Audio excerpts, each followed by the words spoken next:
Shivanshu recording studio बानावर किशुनगंज।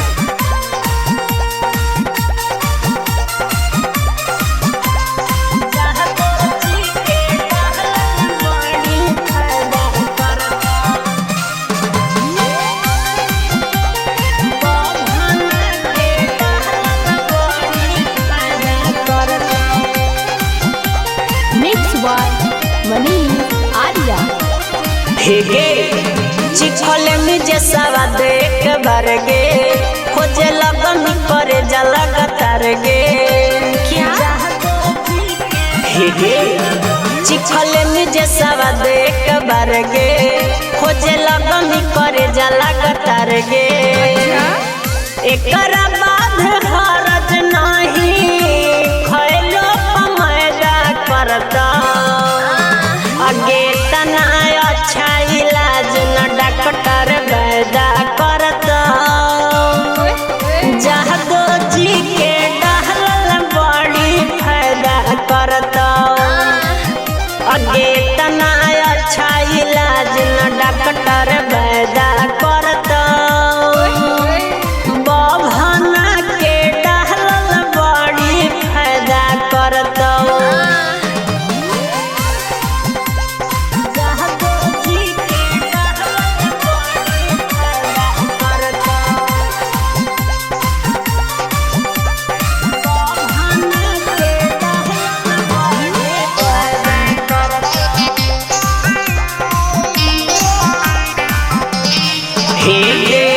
चढ़ली जवानी खिलतौ चेहरा निखरतौ गे जहिया हिरान जी से पाला तोरा परतौ गे आगे मौका के फायदा उठाइले न गे ठाकुर जी से मोहर मरवाइले न गे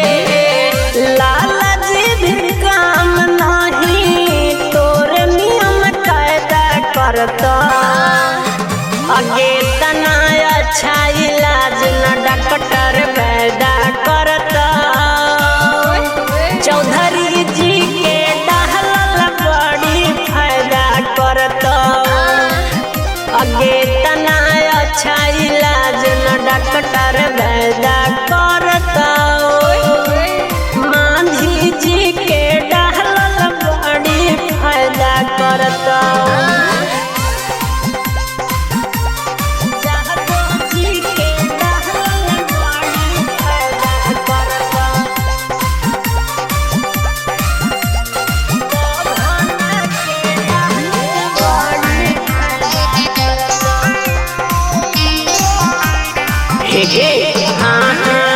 पंडित जी पूजा करतौ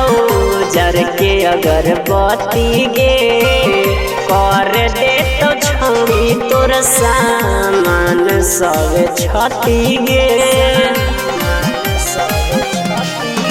आगे जरतौ जवानिया के अगिया में ले जाके माली जी अपन बगिया में रीत दीवाना टाइगर रजनी से पूरा बाकायदा करता आगे तना अच्छा इलाज न डॉक्टर वैदा करता कुशवाहा जी के डहल बड़ी फायदा करता आगे तना अच्छा इलाज न डॉक्टर वैदा करता 112 के डहल बड़ी फायदा करता सबके समाइने ढक गे। शिवांशु रिकॉर्डिंग स्टूडियो बानावर किशुनगंज।